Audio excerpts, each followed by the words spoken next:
Oke, gimana liburannya? Ini semester 3 toh ya? Betul ya?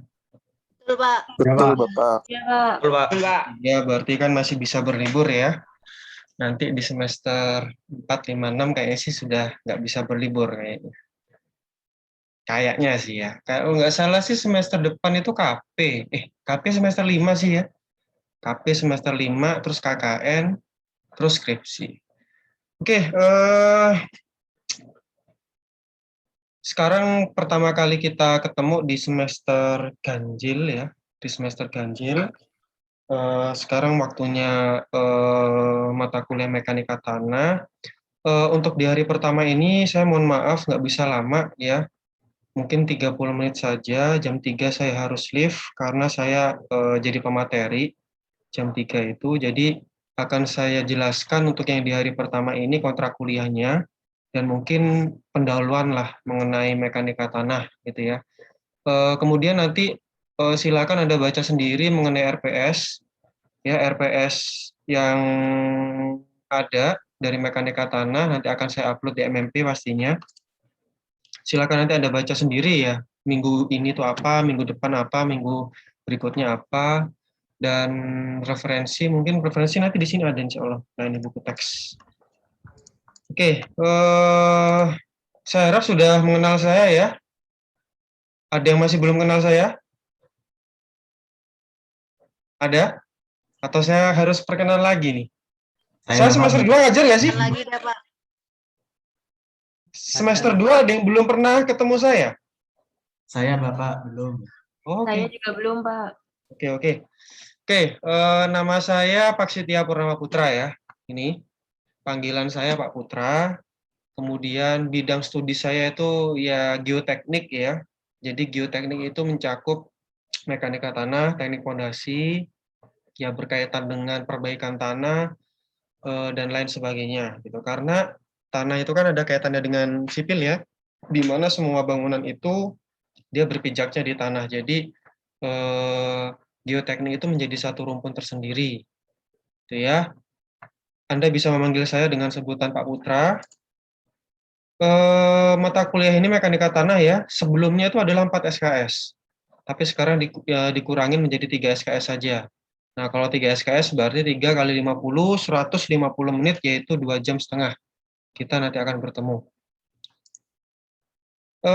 Inti dari mekanika tanah ini adalah Anda nanti akan mempelajari mekanis dari tanah ketika dia itu mengalami pembebanan. Gitu. Jadi kan karena semua bangunan itu menumpu pada tanah, mau tidak mau kita harus mengetahui kekuatan dari tanah itu. Nah, caranya gimana agar kita tuh mengetahui kekuatan dari tanah? Yaitu dengan mempelajari sifat-sifatnya. Gitu. Jadi kalau misalkan dia itu dikenai beban sekian gitu ya. Nah, dia tuh sifatnya berubah menjadi seperti apa gitu.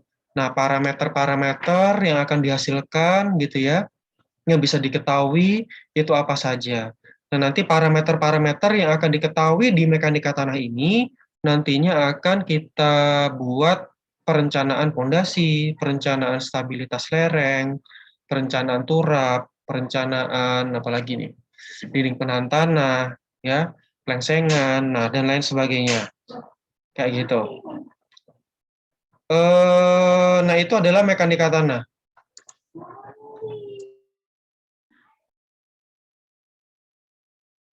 Oke, sorry. Ini adalah asesmennya yang biasa saya pakai. Jadi tugas plus kuis itu 40%, UTS 30%, UAS 30%. Nah, di mana tugas dan kuis kita paling banyak tugas ya. Pastinya tuh biasanya paling banyak tugas kalau di mekanika tanah. Hampir di setiap minggu itu ada tugas, tapi mungkin beberapa bisa digabung jadi satu. Misalkan 2 minggu jadi satu tugas atau 3 minggu jadi satu tugas, isinya satu tugas itu yang mencakup 3 minggu ini. Itu juga bisa seperti itu. Dari sini bisa ada yang mau nyanggah atau segini aja deal? Atau tugas kuisnya terlalu besar Pak, 40 diganti ke UAS saja Pak, 40% gitu. Gimana? Deal, Pak. Deal ya? Deal. Oke.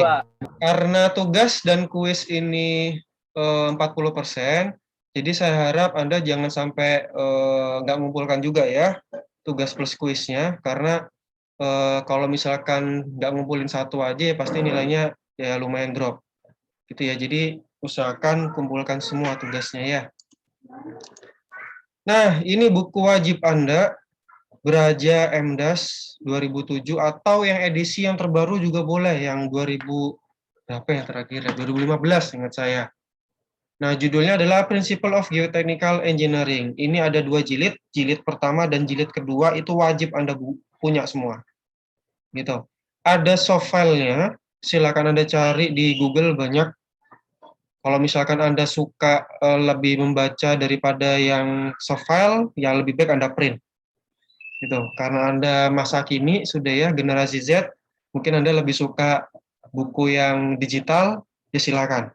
Yang pasti nanti yang akan saya pakai adalah buku ini. Semua materi ada di buku ini. Gitu ya.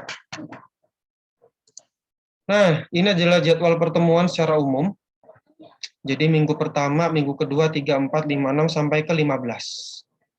Minggu ke-9 kita UTS-nya. Kita UTS-nya di minggu ke-9. UAS-nya di minggu ke-16. Oke. UTS-nya di minggu ke-9, UAS-nya di minggu ke-16. Nah, sekarang kita akan membahas kontrak perkuliahan. Paling tidak saya akan menjelaskan mengenai pendahuluan dari tanah dulu. Untuk sifat komposisi tanah akan saya jelaskan di minggu depan. Ini harusnya sih sudah masuk di komposisi tanah ya di sini nih. Masuk di minggu 2 aja nantinya. Itu ya. Minggu ketiga klasifikasi tanah, minggu keempat pemadatan, minggu kelima permeabilitas flow nets, minggu ketujuh tekanan efektif dan lain sebagainya, banyak sekali. Mekanika tanah itu mudah, cuman materinya sangat banyak sekali. Jadi sangat banyak yang harus Anda hafalkan dan sangat banyak yang harus Anda pelajari. Itu yang membuat dia itu susah gitu ya. Mudahnya adalah semuanya sudah ada on the book ya. Jadi sudah ada di buku semuanya. Tinggal Anda baca, tinggal Anda pelajari gitu. Susahnya adalah materinya banyak. Gitu. Jadi kalau misalkan Anda lupa, silakan Anda buka buku. Dibuka lagi bukunya lagi. Itu ya. Intinya adalah kalau saya sih selalu bilang pelajari konsepnya, pelajari dasarnya, pelajari konsepnya. Seketika Anda sudah memahami konsepnya, maka insya Allah ke depannya itu Anda bisa memahami mayoritasnya, gitu. Karena kalau lupa tinggal buka buku aja, gitu. Gitu ya. Jadi pahami konsep dari setiap pertemuan minggunya. Itu bagaimana. Nah, jadi kalau misalkan kita buat bagan alir itu paling tidak seperti ini. Nanti kita dari tanah dulu ke komposisi tanah, klasifikasi tanah, pemadatan, rembesan, bla bla bla bla bla, gitu ya. Nah, dari data-data yang sudah kita pelajari nanti ini di mekanika tanah, itu nanti dipergunakan untuk menghitung stabilitas dan kekuatan tanah yang dibutuhkan untuk menghitung daya dukung dari tanah untuk fondasi misalkan, ya, atau perencanaan bangunan air misalkan kayak dam, ataupun nanti itu di stabilitas lereng, stabilitas dinding penahan tanah kayak gitu dan lain sebagainya.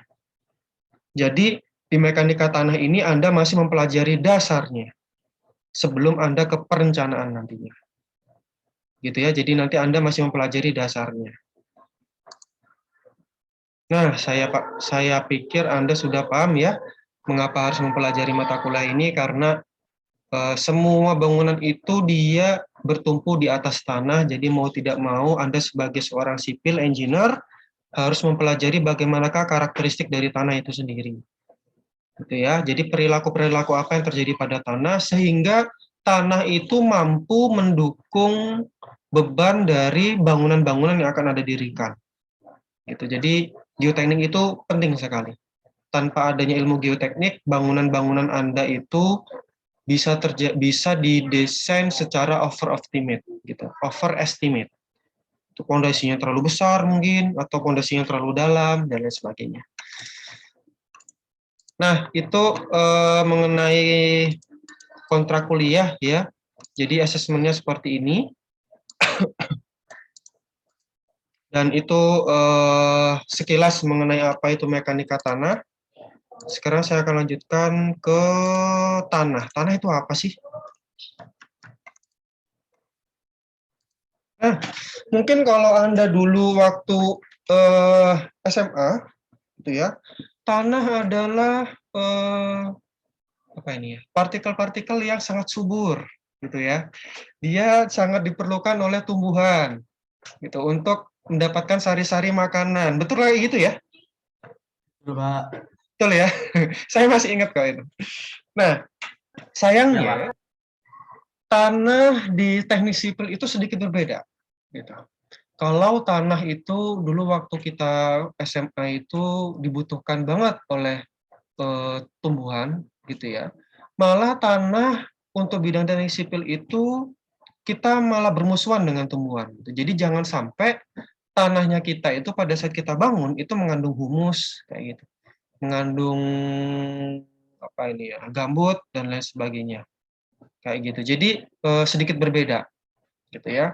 Nah, dan kita nanti akan lebih membicarakan mengenai partikel-partikel tanahnya gitu ya, mekanika-mekanika yang terjadi pada tanah itu bagaimana. Kayak gitu. Ya, material yang terdiri dari butiran mineral-mineral padat yang tidak tersementasi satu sama lain, gitu. Atau juga bisa dari bahan organik atau tanah gambut, ya itu juga bisa. Dan di dalam tanah itu ada rongga-rongga yang terisi oleh air ataupun udara. Gitu. Jadi selain partikel-partikel tanah, itu juga ada rongga udara, di mana rongga udaranya itu terisi oleh air dan juga udara. Nah, tanah itu juga kalau dalam geologi itu juga dibedakan berdasarkan pelapukannya ya, pelapukan batuannya. Kenapa kok kita tuh bagi menjadi beberapa grup? Karena dia itu ternyata sifatnya itu berbeda, karakteristiknya itu berbeda. Antara yang lapuk,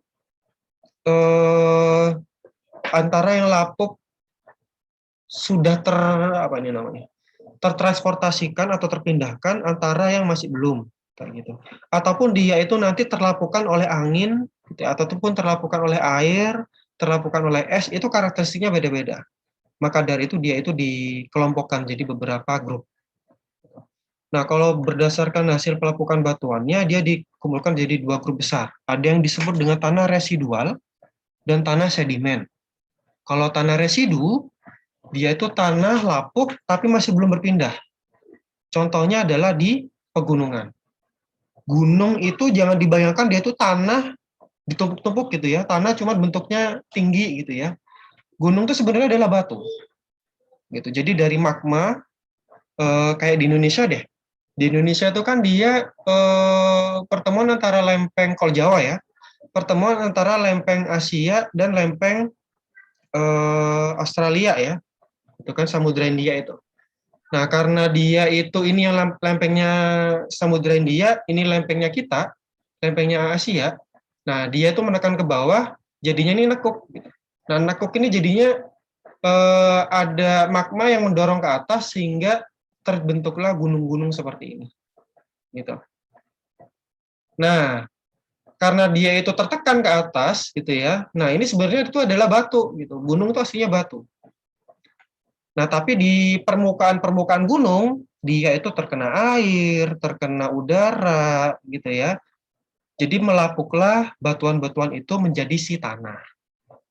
Gitu. Nah, tanah residu dari batu itu dia melapuk, tapi masih belum tertransportasikan.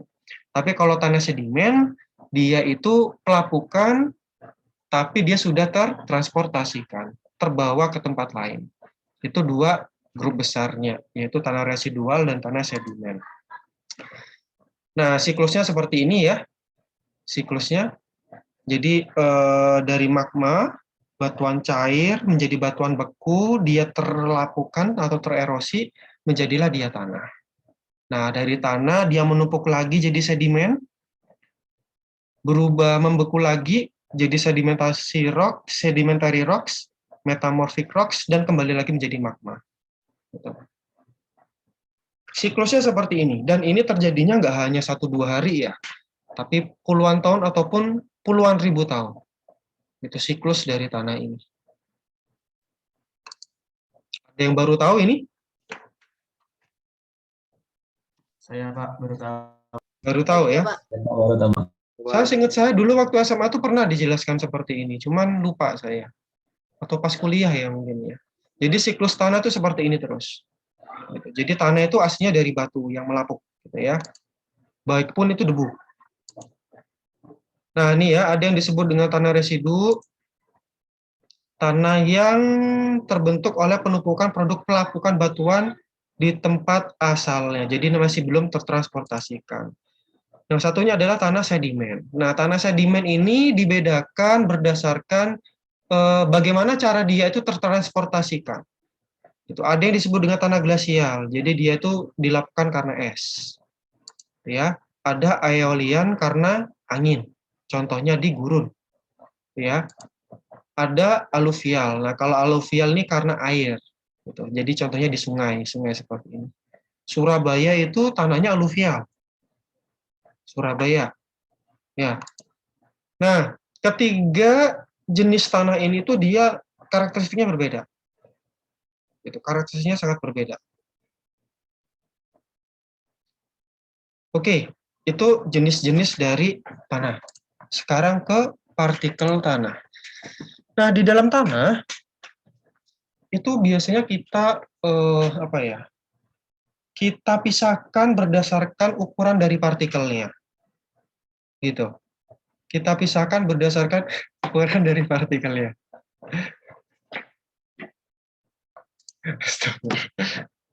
Sorry. Hanya saya yang bodoh ini. Oke, berdasarkan partikelnya ya, ukuran partikelnya. Jadi yang paling besar, ukuran partikel yang paling besar itu kita sebut dengan kerikil. Pasti tahu lah ya kerikilnya, bentuknya gede-gede segini ya. Ada yang disebut dengan pasir, ada yang disebut dengan lanau, ada yang disebut dengan lempung. Kerikil tahu? Tahu. Pasir tahu pasir? Pak. Pasir tahu ya. Tahu. Kalau lanau tahu? Tidak tahu Pak. Tidak tahu, Pak. Nggak tahu ya. Pak. Kalau lempung tahu? Tahu, Pak. Tahu, Pak. Oke, kalau lempung tahu ya. Lanau itu mirip sekali dengan lempung.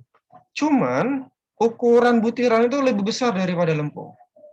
Jadi dia kelihatan kayak debu, sama kayak lempung. Lempung kalau kering, kalau misalkan dia itu terpisahkan gitu ya, dia tuh kayak debu. Gitu. Tapi ukuran butiran lanau itu lebih besar daripada lempung. Dan karakteristik lanau itu berbeda dengan lempung. Kalau misalkan kita lihat dari kasat mata gini tuh ya hampir nggak beda ya antara lanau dan lempung itu. Gimana Pak cara bedakan antara lanau dan lempung? Dengan cara menyelupkan ke air ya. Kalau secara kasat mata ya. Jadi kita ambil aja sejumput tanah itu tadi, gitu ya. Kemudian kita masukkan ke dalam air, gitu. Kemudian kita ginikan. Kalau misalkan si tanah itu dia terhamburkan ke air secara langsung, berarti dia itu adalah tanah lanau. Tapi kalau misalkan dia itu lengket di tangan, nah itu adalah tanah lempung. Kenapa Pak? Kok bisa seperti itu? Karena lempung itu partikelnya sangat kecil sekali. Sehingga kohesinya itu akan semakin besar. Kohesi dari tanah lempung itu akan semakin besar. Kohesi masih ingat apa itu kohesi? Kayak tarik-menarik antara dua molekul yang sejenis. Sejenis ya. Kalau adesi tidak sejenis. Kalau kohesi itu gaya tarik-menarik antar partikel yang sejenis. Nah, lempung karena partikelnya dia itu sejenis dan kecil sekali, gaya tarik dia tuh mengandalkan kekuatannya itu dia mengandalkan kohesinya. Gitu. Nah, karena dia tuh sangat kecil, gitu ya, ketika dia itu dimasukkan ke air, dia tuh akan lengket di tangan. Tapi kalau kalau lanau, dia bakalan terhamburkan ke airnya. Gitu, jadi langsung gitulah ya. Nah, dari keempat ini, gitu ya, itu digolongkan menjadi dua lagi. Gitu. Kerikil dan pasir itu dia digolongkan menjadi tanah berbutir kasar. Kalau lempung dan lanau, dia tergolongkan tanah berbutir halus. Gitu. Kalau saya menyebutkan tanah berbutir kasar, berarti saya lebih identik ke kerikil dan pasir. Tapi kalau saya sebutnya itu adalah tanah berbutir halus, berarti saya menggiringnya itu lebih ke tanah lempung dan lanau. Gitu. Oh iya, kerikil ini di dalam mekanika tanah simbolnya adalah G dari kata gravel. Sand, ya, pasir itu simbolnya S dari kata sand. Lanau simbolnya adalah M dari kata silt.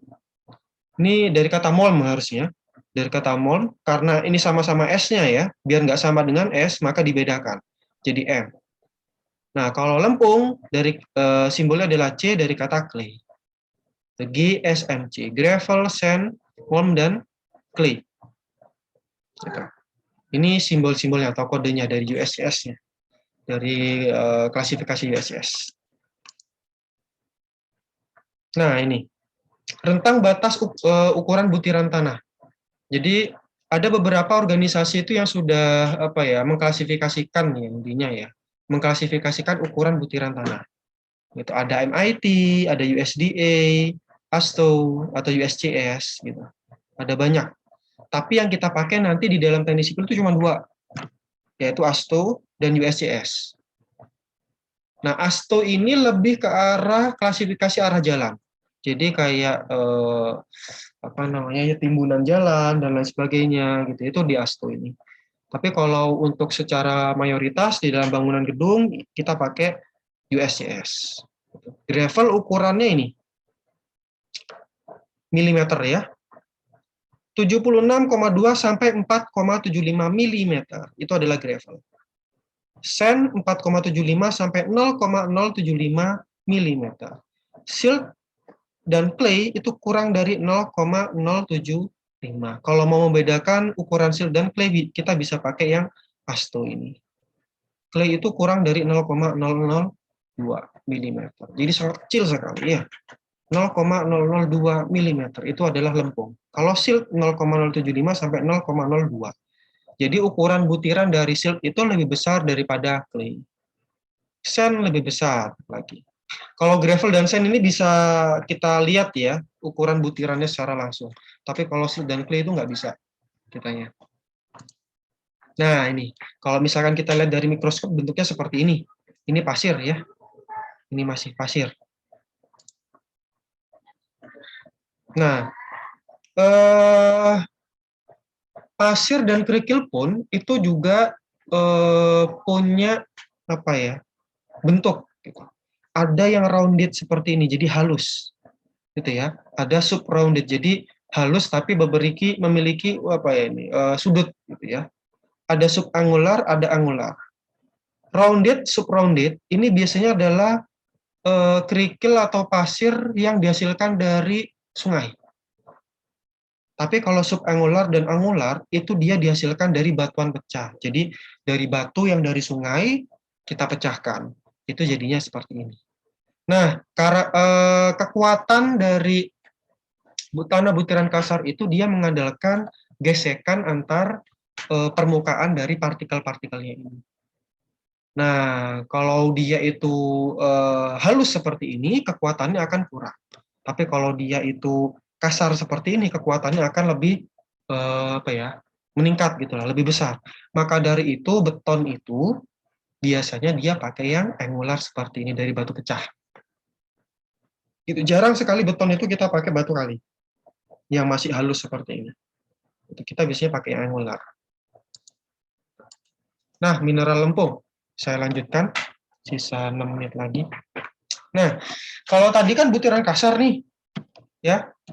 Kalau sekarang mineral lempung, butiran lempungnya seperti apa, Pak? Partikel lempung itu. Lempung itu sebenarnya adalah berupa lempengan-lempengan dari silika.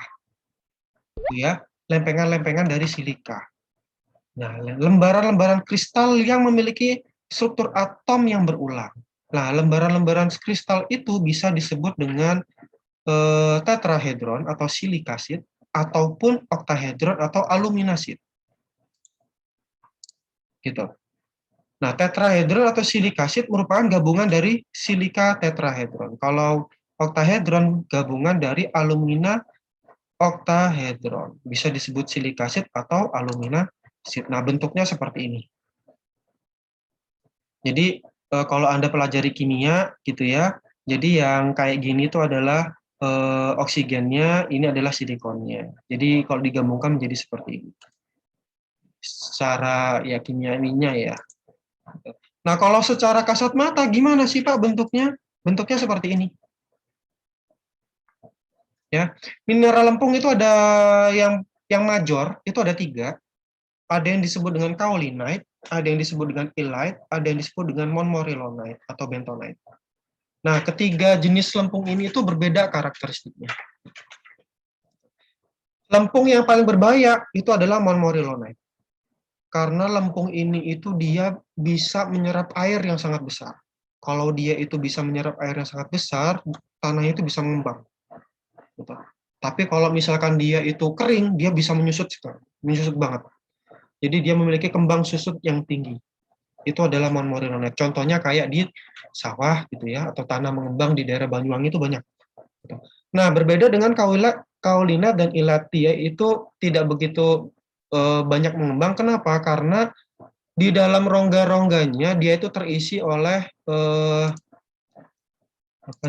terisi oleh potasiumnya kalau illite. Rongganya ini terisi oleh potasium antara silika-silikasidnya ini. Nah, kalau kaolinite dia itu jaraknya lebih kecil, lebih rapat. Kalau montmorillonite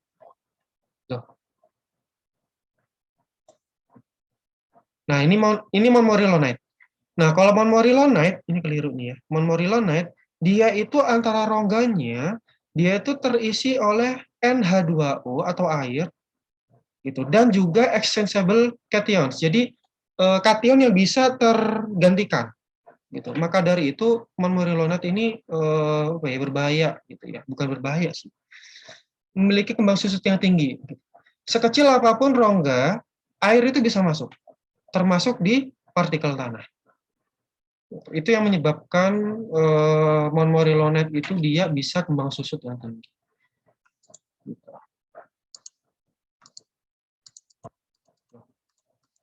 Ulang lagi.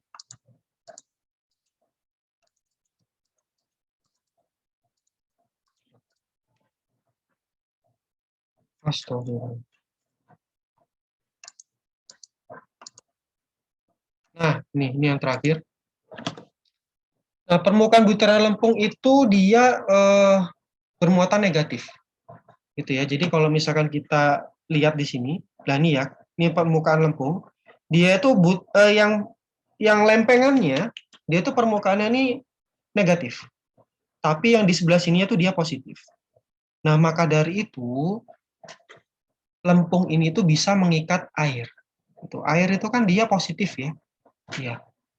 Jadi itulah kenapa kalau misalkan kita itu campurkan ke air itu ya dia itu bisa berbentuk liat gitu. Karena air itu ya ini terkoneksikan gitu ya, plus minusnya itu antara lempung ini. Nah, itu sedikit mengenai partikel-partikel lempung ya. Untuk selanjutnya akan saya jelaskan di pertemuan selanjutnya. Ya, kita akan masuk ke parameter-parameter tanah. Kita masuk ke parameter-parameter tanah. Jadi di sana nanti sudah mulai ada perhitungan-perhitungan. Itu ya, kita nanti akan coba bahas-bahas soal juga sehingga Anda bisa memahami secara langsung nantinya. Mungkin dari sini ditanyakan? Ada yang dikepokan mungkin? Halo? Belum ada, Pak. Sepertinya belum, Pak. Oke ya, paham ya apa yang saya paparkan hari ini ya. Iya, Pak. Oke, kalau gitu Iya, Pak. pertemuan saya lanjutkan di pertemuan selanjutnya ya, di minggu depan. Saya akhiri, wassalamualaikum warahmatullahi wabarakatuh. Waalaikumsalam warahmatullahi wabarakatuh. Terima kasih, Pak. Terima kasih, Pak. Assalamualaikum warahmatullahi wabarakatuh. Terima kasih, Pak.